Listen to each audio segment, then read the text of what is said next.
Hey guys, welcome to another episode of I'm not even sure what we call this, but a deeper dive into conversations around M&A, around the life sciences and everything else that's going around. I'm here with the incredible, the amazing, the not at the beach Stephanie Trunk. And for those of you who are wondering, I seem to ask this question every single time we record, which is, are you at the beach? And her answer is always no. And thanks for rubbing it in. But and my name is Darshan Kulkarni. But Stephanie, before we get started, you want to introduce yourself? Sure. Hi. Happy to be podcasting with you again, Darshan. I'm Stephanie Trunk. I'm a partner at Errant Fox Schiff outside of Washington, D.C., not at the beach. And I specialize my practices on all things life science from the CMS and OIG lens. So think reimbursement and fraud and abuse. Very cool. And my name is Darshan Kulkarni. I am principal attorney at the Kulkarni law firm. I focus on life sciences issues only, and that all kinds of FDA related issues. So I do get pulled into cosmetics and food supplements, a lot of wellness stuff nowadays as well, which has been Mm. a real interesting uptick for me. And our topic today is talking about M&A transactions, the recent uptick in M&A, what it means, where we're going, and what are we looking at. So before we get started, Stephanie, really easy question for you. Why do you think, well, I say easy and then I go, I'm going to ask you the really hard question. we we didn't see much in the context of M&A for like a year and a half. Like things were happening, but at a very, very subdued rate. And then things have changed. I'm seeing an uptick right now. What do you think changed? Me too. Me too. Same as you, Darshan. And I couldn't really tell you. I think there's been, when we had the change in administration, or maybe leading up to the change in administration, a little bit of nervousness about what that was going to look like, especially in the life sciences realm, and probably with good reason, as we've seen some kind of strange things coming on, and especially around the area of drug pricing and some of these deals that we see going on with between the White House and manufacturers. But I think at some point in time, I think the business had to go on, and I think because of that, and the need to grow or change, maybe in part to response to some of the things that have been going on, not just with this administration, but preceding it, that now we're just starting to see a little kind of people get back to business as usual and stop wondering what the next tweet about tariffs is going to be. But that is just a guess. But I am with you. In the last few months, I've definitely seen more M&A, shopping of assets, whether it be drugs or whole companies or devices, what have you. So I definitely think it's picking up again. I think that's an interesting observation you just had. I think a few different things popped out for me based on what you just said. Number one, I was seeing less of the assets being purchased and more of the companies being purchased in the past. I'm now seeing more strategic, I'm going to only buy this asset class as opposed to your entire company right now. And that to me tells me that the purchasing is more strategic as opposed to Mhm. just I've got money, which is probably what we saw during the post-COVID era, which Mhm. was we just have money, we need to spend it somewhere, deploy it somewhere, and this is going to be smart. The other thing I'm seeing is a more strategic perspective, which is um, we're seeing companies going, you know what, we are going to buy into companies based in the US because we know that the Trump administration wants to see more more uh, purchasing and more sort of advocacy Influential. within the US. Yeah, exactly. So Yeah. I think that might be the other element, which is you buy up the companies that are already manufacturing within the US. Is that resonating for you? Yeah, I mean, that makes a lot of sense. Yeah. Yeah, that would be a very strategic way to focus for sure right now. So, do you think it's going to land up being more of the smaller companies that are being bought out as opposed to the mega deals we saw in the past where you have global supply chains? That's another good question. I mean, I think we're always going to see smaller companies being bought up, especially, if you're a single drug company, for instance, and you have a desirable product, you can see that, and you have a mega company like a Pfizer that needs to make its make its earnings. That's always going to be a good way to get there. Absent just stellar organic growth, right? Or a good pipeline. But at the same time, I think you are right. We're also seeing some of these more strategic kind of acquisitions like manufacturing facilities in the United States, or maybe buying contracts manufacturing organizations rather than using an unaffiliated CMO.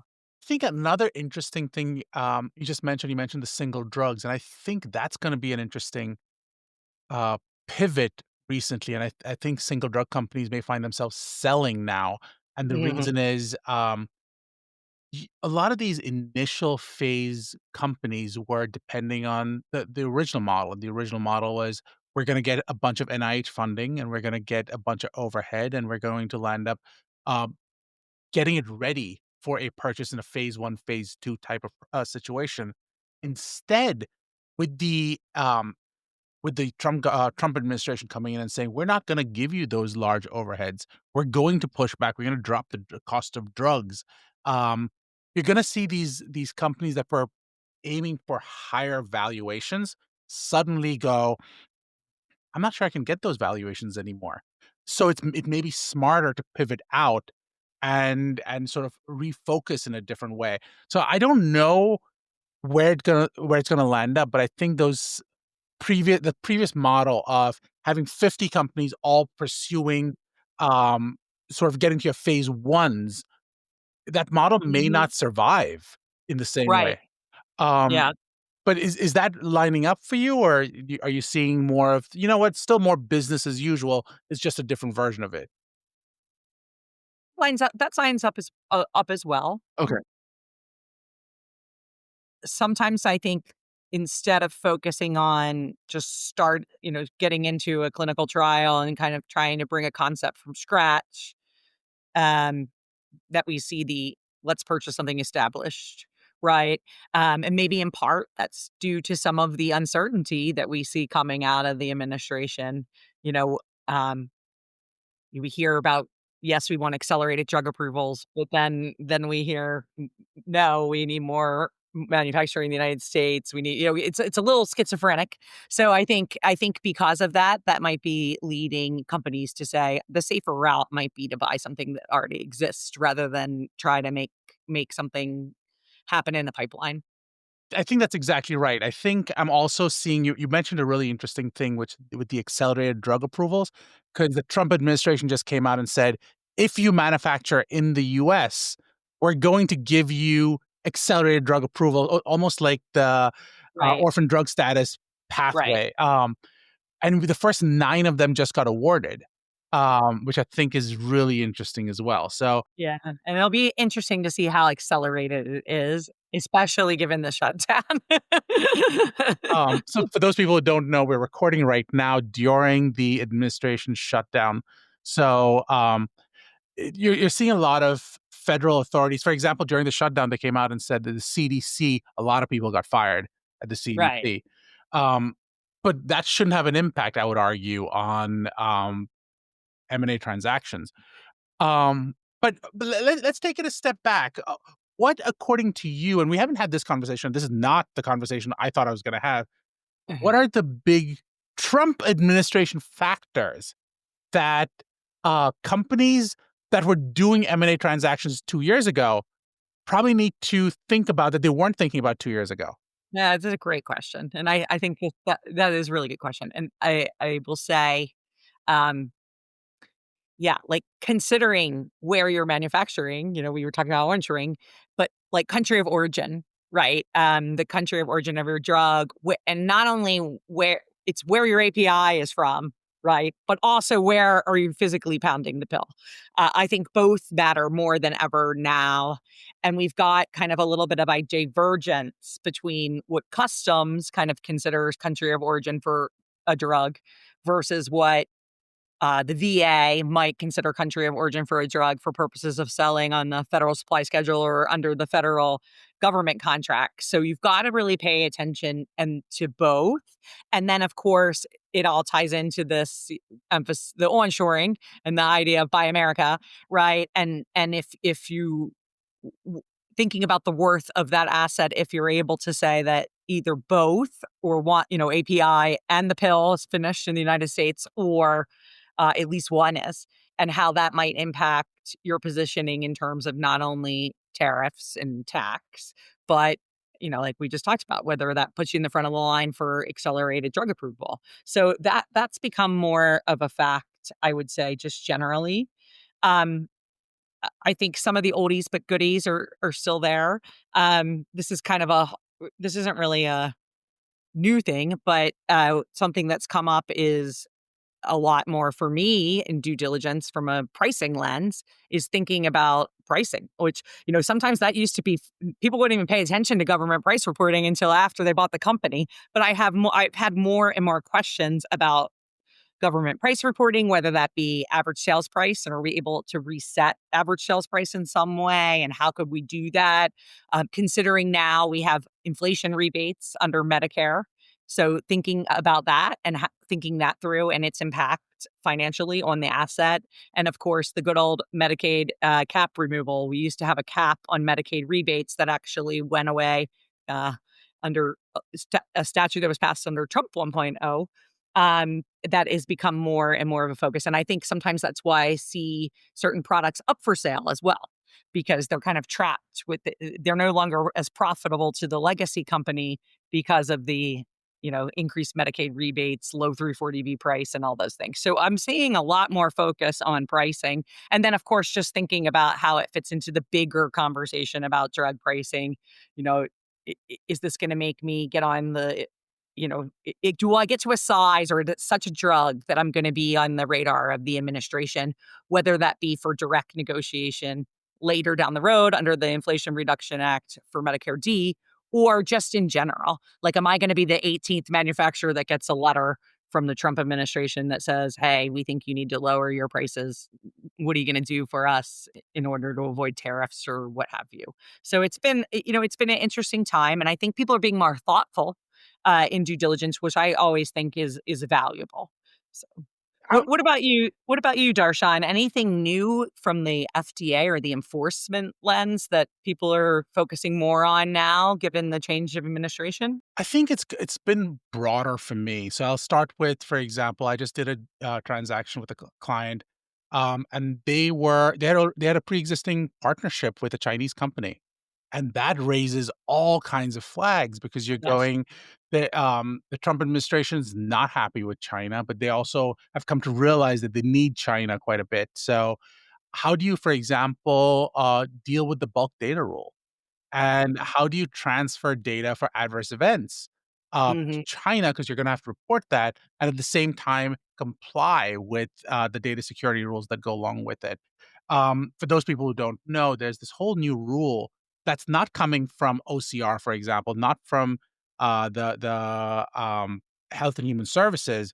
Instead, it's coming from the Department of Justice, and they're saying Hmm. that patient information is something that the Trump administration cares a lot about. And whether you're talking about about biometrics, you're talking about adverse events, they have to be managed very, very carefully. And the reconciliation part of it, you might even have a conflict on how that information gets recorded because the Chinese government will say, we need to know if our label needs to be updated.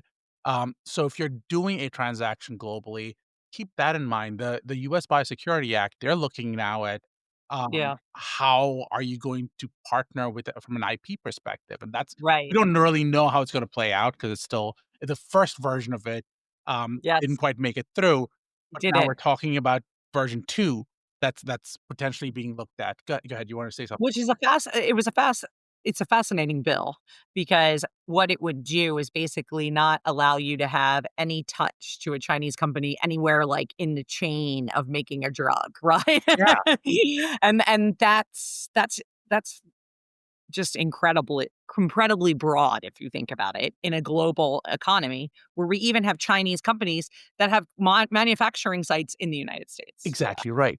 And then you had major CROs who were in the middle of deals, and now you have to divest from those CROs, Mhm. which is very hard to do. You're in the middle of a global study. You then add on, as you pointed out, the whole drug pricing thing and most favored nation status and direct to patient. are you I'm seeing small diagnostics companies and global multinational companies all dealing with direct to patient stuff, and they're going, Mhm. how do we directly sell to the patients? So if you have that structure in place, how do you manage patient information? Because companies have always said, we don't want patient information, we don't want to be involved, we don't want to be in that business at all, because we don't want to be subject to HIPAA. And yet now with these engagements there are like a billion different ways these things get done. But we you want this direct relationship with the patient. So I think that's the future where you are going to have that direct relationship. Um, but how that gets managed is going to become a whole new thing. You mentioned sourcing, which I think is going to become a really interesting piece. You actually said this in the previous conversation before we started recording, but connecting it to the Sunshine Act, because I know talking to a lot of my DOJ friends, they're looking at Sunshine Yeah, Act and they're going, we're going to mine publicly available data. Why wouldn't yeah, we? You take that same information, you tie it to the um, the complete response letters, CRLs, that are now publicly available. That's going to raise all kinds of questions that maybe you should be doing research on before you purchase a company, and that's going to raise its own sort of concerns. You take promotional compliance just to add on to that. You look at the engagement with influencers, and you're seeing a lot of that happening recently. Compliance there is going to become a major concern. And then there's obviously the GMP issues that go along with it. Who owns the product? When is there a change in title? mm. Who and I see this all the time with manufacturers. They kind of go, our distributors say it's okay, except you actually have the liability. So your people aren't doing the analysis to go, um, who's responsible for selling the product? Who needs to be registered in the different states? And if that registration isn't done properly, who's actually responsible? Because states, my experience tends to be they typically, and that's not always the case, but they typically aren't the most aggressive ones. The DOJ will Right. do something, and then states will say, "We'll just pile on because we don't have to pay for the same costs." So that's been a really interesting thing for me, um, as I continue. Anything else that stood out for you as we continue? Well, I mean, if you're you brought up a good point of publicly available data, and I think it's really important in doing due diligence that you're looking at that in tandem with doing your diligence review, Yeah, right? So if you're getting all these quality reports, for instance, in a data room, and they're saying everything's great, but then they have a warning letter, you should be able to map the fact that if they have a warning letter to what they've got in the data room. And I think this comes up a lot in my realm in sales and marketing practices matching to Sunshine Act reporting. Because if they're doing all these speaker programs and they're paying all these doctors to be speakers or their meals, that better be tracking to the Sunshine Act reporting. And if it's not, there's some sort of disconnect and there's got to be a reason for that. And it could be a very big red flag on compliance, right? They could be hiding things or not reporting things. So I think that that's a good safeguard is to always be kind of going through the data room, but also be doing your own research on things that are publicly available at the governmental level and otherwise. And getting back to Sunshine, this is a really interesting one. It comes up a lot with device due diligence. Sometimes smaller companies get into device. They were tech companies, then they started making like a monitor, right? And it's used to read scans or something, and then all of a sudden they're a healthcare company and they don't even realize that they have a reimbursable device product and that has triggered the obligation to Sunshine Act report. So that would be a good one. Like it's a good example of you're doing device due diligence and there's no Sunshine Act reporting, and the question becomes why. So yeah, definitely using those public sources is always a good check on your own due diligence work. you mentioned this a few seconds ago, and I thought this kind of jumped out for me. I think there's been an uptick in fraud and compliance enforcement For from the sure. DOJ, because I'm seeing again, um, the DOJ is coming out and saying that we want you to have a compliance program, and Yes. and the truth is, that they've had this now since 2023. I don't know any companies that actually have these compliance programs in place. However, if you don't, you're going to end up having potential successor liability.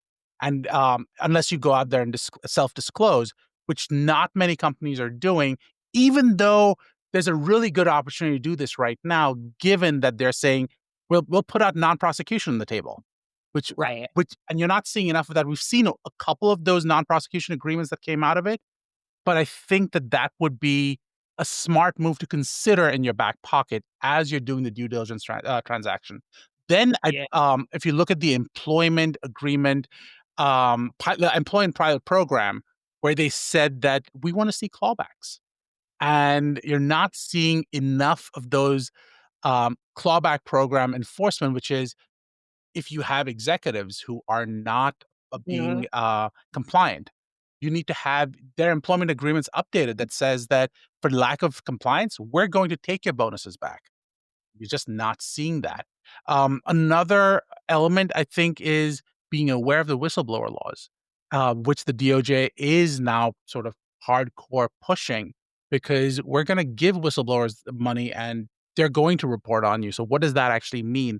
And then there's the successor liability that comes into play. I feel like you want to say something, so go ahead, Stephanie.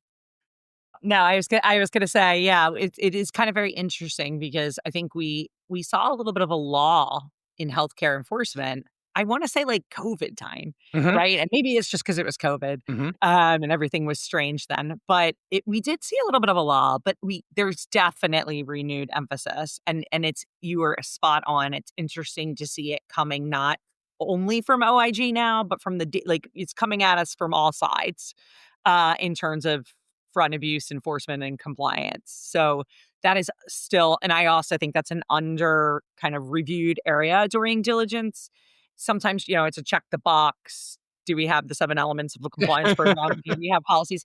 But really trying to dig in and understand culturally, if you're buying the whole company, you know, is there a culture of compliance there, and what does that look like? Do people go to the compliance officer, or are there hotline calls? Are there at least logs of compliance concerns? Are they really is it really just a paper program, or are they really monitoring and auditing? And just kind of figuring out, who if is it really just a sales organization and they're kind of running the show and the rest of it's kind of behind the scenes? If you're buying that whole company, you're going to be inheriting that. Even if you have a really compliant company, trying to pull them in and integrate them could be very difficult when they're kind of a little bit more rogue. And you certainly see that, I mentioned the device space. Sometimes you see that in the device space just because they grew up as an IT company. So if you're a traditional life sciences company that's been in the space for a long time with a really robust culture of clients, and then all of a sudden you're inheriting all these sales guys who are viewing themselves as techies, you are going to have integration problems. Not saying don't do the deal, just know that you're going to have integration Now, I'm problems. curious from your perspective, because I will say that a lot of the deals I'm seeing, compliance is a nice to know, but they're not deal killers yet, surprisingly. And I'm curious why you think that is, because I feel like when there's criminal liability on the table, there is Right. civil liability on the table, there's administrative liability on the table, but people are still generally going, good to know. We'll insure against it. We'll even ask for Right. indemnification. It's Yep. not going to kill the deal. Is that still the perspective you're seeing, or am I just dealing with that type of client? No, no, it's still the perspective I'm seeing. I don't think we've, like, as mentioned before, I'm starting to see more and more focus on drug pricing, Right. which is cool because I think that was historically kind of an uh, uh, under under uh under reviewed area Yeah. prior to buying a company. But I would agree. I find that still it's pretty it can be pretty cursory in terms of compliance due diligence. And I don't know why that is, given the, as you so rightly pointed out, the potential exposure under criminal statutes related to compliance. The other thing that jumps out at me is the FDA between Makari and between Vinay Prasad and everyone else. I find it fascinating that they're saying that we're going to be really, really focusing on clinical research and on healthcare fraud and on promotional compliance.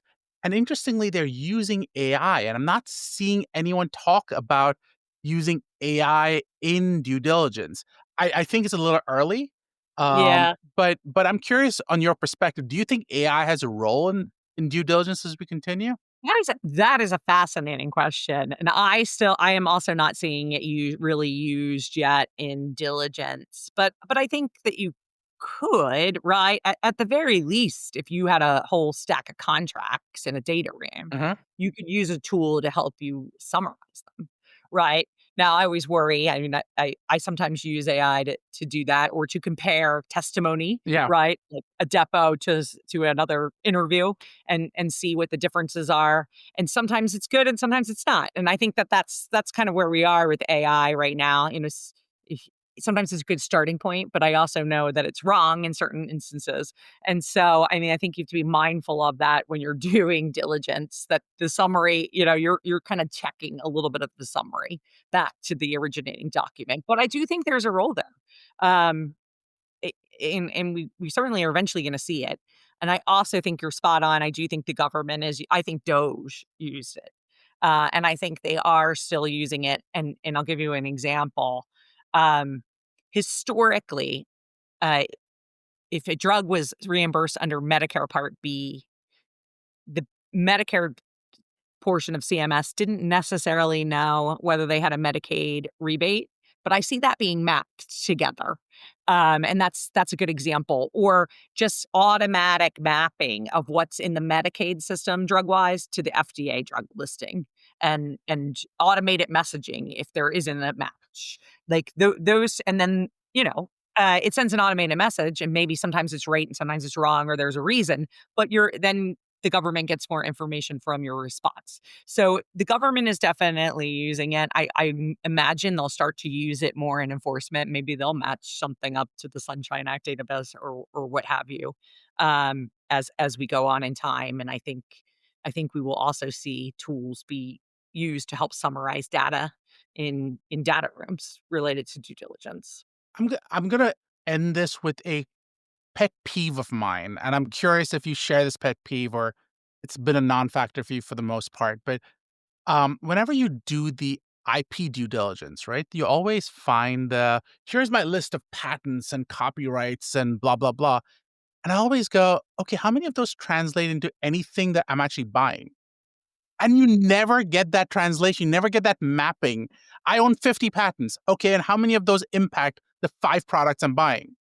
Yeah. And I never see that. And I'm just curious, is that just a pet peeve, or does everyone else sort of share some of those? Like, you're like, So have I a never bigger have fish to to do fry. the actual patent due diligence because 'cause I'm not a patent lawyer, but Sure. but I think that is an I think an excellent point, and I think that is an area where it also has relevance to, like, can you tie the patent to the FDA approval, to the drug category in Right? Medicaid? Like, that's another area where we could see AI kind of coming into play. And maybe there would be an AI tool that would help get over your pet peeve and map up the patent to the drugs. Or appropriately, and my experience is more that they don't want to, because you might find out that the IP doesn't match up to Yeah, the actual yeah, regulatory, purchases, and that's okay. That's yeah, completely okay, but then you go, "I'm not paying you for the IP because it has no value for me. right. Instead, what I'm gonna buy is the exclusivity, I'm gonna buy the market The share, approval. the Yeah, the market approval." approval. Yeah. That's the actual value I'm buying, and knowing that is, I think, important in purchasing a company. But before we go, Stephanie, because we're almost at the 30-minute mark, how can people reach you?